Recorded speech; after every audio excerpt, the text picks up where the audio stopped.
माजी मुख्यमंत्री आणि काँग्रेसचे माजी प्रदेशाध्यक्ष अशोक चव्हाण यांनी काँग्रेससह राज्यातल्या जनतेलाही मोठा धक्का दिला। इतके दिवस भाजपवर जोरदार टीका करणारे चव्हाण आता भाजपचे नेते होणार आहेत।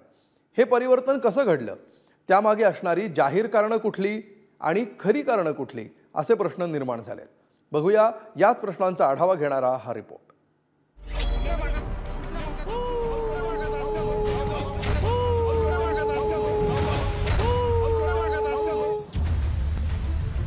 मंत्री गिरीश महाजनांनी काढलेल्या भूकंपाच्या आवाजाचं भाकीत सत्यात उतरण्यास आता सुरुवात झाली आहे। कारण काँग्रेसचे दिग्गज नेते अशोक चव्हाणांनी अचानक पक्ष सदस्यत्वाचा राजीनामा देत भूकंपरूपी धक्का दिला। 15 फेब्रुवारीला अमित शहा यांच्या उपस्थितीत ते भाजपमध्ये प्रवेश करणार असल्याचं बोललं जाते। यापुढची राजकीय दिशा मी 1-2 दिवसांमध्ये निर्णय घेईल। अद्याप मी ठरवलं नाही, मला काय अवधी लागेल। 2 दिवसांमध्ये मी माझी राजकीय भूमिका पुढची काय असेल याबद्दल निवेदन निश्चित करेन। भाजपची कार्यप्रणाली मला अद्याप माहीत नाही। भाजपमध्ये जाण्याचा अद्याप मी कुठलाही निर्णय अद्याप घेतलेला नाही। काँग्रेसमधले अनेक चांगले नेते हे भारतीय जनता पक्षाच्या संपर्कात आहेत। त्यामुळे निश्चितपणे काही मोठे नेते भारतीय जनता पक्षाकडे येतील हा मला विश्वास आहे। आज मी तुम्हाला एवढंच सांगू शकतो, आगे आगे देखिए होता है क्या। विशेष म्हणजे रविवारी 11 फेब्रुवारीच्या काँग्रेसच्या बैठकीत अशोक चव्हाण देखील उपस्थित होते। महाराष्ट्र काँग्रेसचे प्रभारी रमेश चेन्नीथला यांच्या उजव्या हाताला अशोक चव्हाण यांची खुर्ची होती। मात्र अवघ्या 24 तासात याच अशोक चव्हाणांनी काँग्रेसचा हात नेमका का सोडला असा सवाल आता उपस्थित होतोय। दरम्यान आदर्श घोटाळा यामागचं कारण असल्याचं बोललं जातंय। अशोक चव्हाण मुख्यमंत्री असताना आदर्श सोसायटीचा घोटाळा उघडकीस झाला।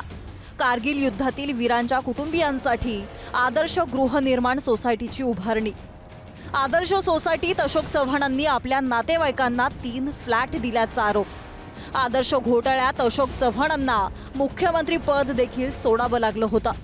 सीबीआयकडे कोणतेही पुरावे नसताना आपल्याला त्यात ओवल्याचा अशोक चव्हाणांचा दावा। 3 दिवसांपूर्वी केंद्र सरकारकडून काँग्रेस काळातील कथित घोटाळ्यांची श्वेतपत्रिका जारी। मोदी सरकारच्या श्वेतपत्रिकेत आदर्श घोटाळ्याचा देखील उल्लेख। आज जे अशोक चव्हाण गेले असं म्हणतं की त्यांचा आदर्श घोटाळा वगैरे लपवण्यासाठी किंवा आणखी असेल, कारण अजित पवारांवरती 70,000 कोटीच्या घोटाळ्याचा, सिंचन घोटाळ्याचा आरोप झाल्यानंतर 10 दिवसाच्या आत अजितदादा तिकडे गेले। म्हणजे शेतकऱ्यांना कोणतीही गॅरंटी नाहीये, रोजीरोटीची गॅरंटी नाही, पण भ्रष्टाचारानं भ्रष्टाचार करा आणि भाजपामध्ये या, तुम्हाला आम्ही आमदार, खासदार, मंत्री, मुख्यमंत्री करू, ये मोदी गॅरंटी आहे। ही गॅरंटी तुम्हाला परवडणार आहे? ही मोदी गॅरंटी केवळ आणि केवळ ईडीच्या प्रेशरमुळे आणि जे अशोक चव्हाण साहेबांसोबत झालं हे आपल्या समोर होतं। सगळ्यांच्या वारंवार रेड्स, वारंवार प्रेशर आणि वारंवार एक प्रकारचं ब्लॅकमेल पण त्यांना करण्यात आलेलं आणि म्हणून कदाचित त्यांनी तो निर्णय घेतला। पण हे बीजेपीची ही टॅक्टिकच आहे, ते प्रेशर दाखवून आणि ब्लॅकमेल करून बीजेपी हे प्रत्येक पक्षाच्या नेत्यांना आता त्यांच्यामध्ये घेण्याचा प्रयत्न करत। अशोक चव्हाणांनी काँग्रेसला रामराम करण्यामागे मुख्यत्वे राजकीय कारण असल्याचं बोललं जातंय। सध्या काँग्रेसमध्ये त्यांना तितकंसं महत्त्व दिलं जात नव्हतं। काँग्रेसमधील राजकीय भवितव्य काय हा मुद्दा देखील आता उपस्थित केला जातोय। तर अशोक चव्हाण यांनी काँग्रेस का सोडली यामागे काय कारण असू शकतात पाहूयात। काँग्रेस प्रदेशाध्यक्ष नाना पटोलेंच्या कारभाराबाबत नाराजी, काँग्रेसमधील राजकीय भवितव्य काय याबाबत साशंकता। आगामी लोकसभेसाठी नांदेडसाठी काँग्रेसकडून अशोक चव्हाणांचं नाव आघाडीवर होतं। मात्र 2019 मध्ये पराभूत झाल्यानं काँग्रेसकडून पुन्हा लोकसभा लढवण्याची इच्छा नव्हती। 2024 लोकसभेसाठी काँग्रेस पक्षश्रेष्ठींना नकार देणं कठीण होतं, कारण नांदेडमधून अन्य उमेदवाराचा पर्याय देखील नव्हता। भाजप प्रवेश केल्यानंतर केंद्रात मोठं पद मिळण्याची शक्यता। त्यासाठी अशोक चव्हाणांना भाजपकडून राज्यसभेवर घेतलं जाणार असल्याची चर्चा। मला अशोकरावांचं सुद्धा आश्चर्य वाटतं। काल परवापर्यंत जागा वाटपामध्ये हिरारीने भाग घेत होते. ही जागा आम्हाला, ही जागा तुम्हाला, ही पण पाहिजे, ती पण पाहिजे, ही आम्हाला, ती नको, ह्यांना, हे सगळं ते करत होते. आणि आज अचानक असं काय घडलं की अशोकराव तिकडे जाते, त्यांना मला असं वाटतं राज्यसभेची आता जागा देते. हे प्रत्येक जण आपापलं बघतोय. मग माझ्या शेतकऱ्याचं जे काय दुःख आहे, माझ्या शेतकऱ्याचं जे काय दुःख आहे, अजून निवडणुकीला लांब आहे, पण शेतकऱ्याच्या घराकडे कोण बघतंय? नांदेड हा जिल्हा अशोक चव्हाणांची कर्मभूमी आहे.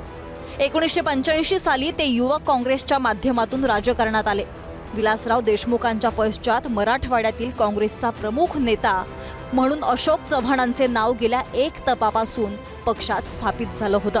नांदेड जिल्ह्यातील काँग्रेसचे नेतृत्व करताना जिल्ह्याच्या राजकारणावरच आपला वरचष्मा राखला. या निमित्तानं अशोक चव्हाण यांची कारकीर्द कशी राहिली आहे पाहूयात. माजी मुख्यमंत्री, माजी केंद्रीय गृहमंत्री शंकरराव चव्हाण यांचे सुपुत्र. 1987 मध्ये नांदेड लोकसभा पोटनिवडणुकीत प्रकाश आंबेडकरांचा पराभव करत पहिल्याच प्रयत्नात खासदार. 1989च्या लोकसभा निवडणुकीत पराभव. 1992 मध्ये विधान परिषदेचे सदस्य. 1993 मध्ये महाराष्ट्र सरकारमध्ये मंत्री.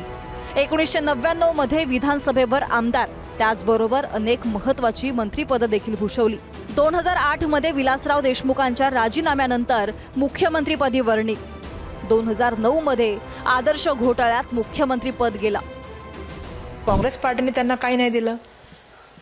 राज्याचं मुख्यमंत्रीपद दिलं. आज CWCचं मेंबरशिप दिली. प्रत्येक चर्चेमध्ये अशोक चव्हाण साहेब प्रत्येक चर्चेमध्ये होते काँग्रेस पक्षाच्या वतीने. म्हणजे पक्षाने सन्मान दिला. तुम्हाला जे नाव आज मिळालेलं आहे ते काँग्रेस पक्षामुळे मिळालेलं आहे आणि काँग्रेस फॅमिलीने नेहमी त्यांचा सन्मान ठेवण्याचं काम केलेलं आहे. आणि त्यांनी जो निर्णय घेतलेला आहे तुम्हाला सुद्धा माहिती आहे का झालेलं आहे. आता ही लोक जी चाललेली आहेत त्या सरकारी यंत्रणांचा वापर चाललाय पूर्णपणे. ED, CBI, IT या सगळ्या यंत्रणांच्या वापराच्या माध्यमातून दबाव यंत्र करण्याचं काम चालू आहे. बॉर्न काँग्रेसमन अशी अशोक चव्हाणांची सक्रिय राजकारणात ओळख होती. गेली 4 दशकं काँग्रेसनं अशोक चव्हाणांना भरभरून दिला. सध्या देशात काँग्रेसची अवस्था वाईट आहे. अशा वेळी पक्षाला त्यांच्यासारख्या नेत्याची गरज होती. मात्र त्याच वेळी काँग्रेस पक्षाचा त्यांनी हात सोडला यासारखं दुर्दैव ते काय. ब्युरो रिपोर्ट, पुढारी न्यूज.